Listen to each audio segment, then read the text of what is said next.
meant by that.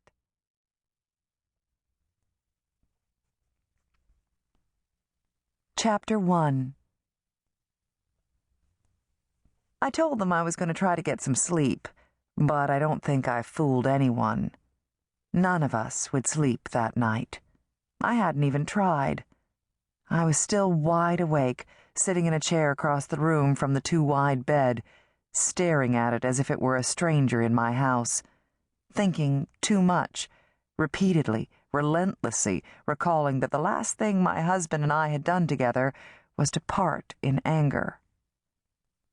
I do not know of any potion as bitter as the realization that one may have lost all opportunity to ask forgiveness.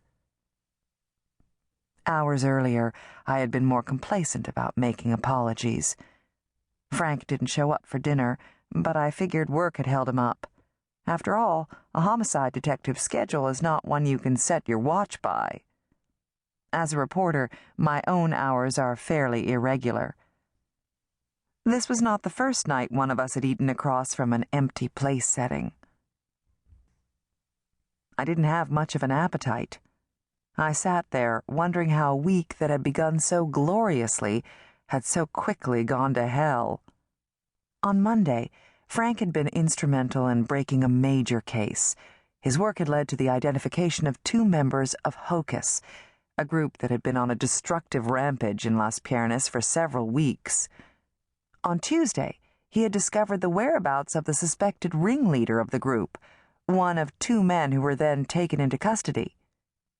Wednesday, life made an about-face. A story about the arrests appeared in the Las Pianas News Express, an article that painted homicide detective Frank Harriman as a hero.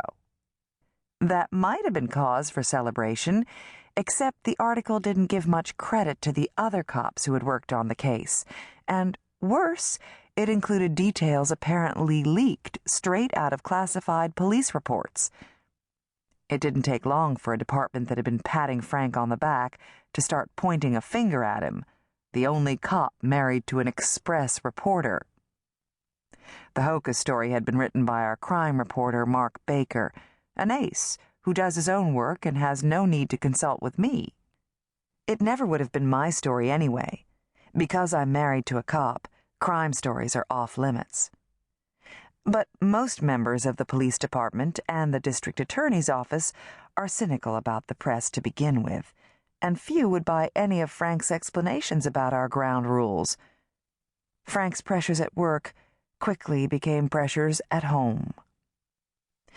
Perhaps peace would have been restored in our household if that were the only difficulty we faced. But problems rove in packs, it seems. Trouble arrived in a trio this time, and left us silent and distant throughout Thursday, shouting at breakfast on Friday. Friday afternoon, tired of worrying over the magnitude of our current rift, I had called his office. Big of me, I thought. My noble intentions were wasted. He wasn't in. I called his pager. No return call.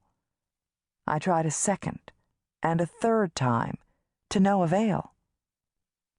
At home, while cooking too much dinner, I considered the possible explanations for his lack of response. One was that he didn't have the pager with him. Unlikely, but possible.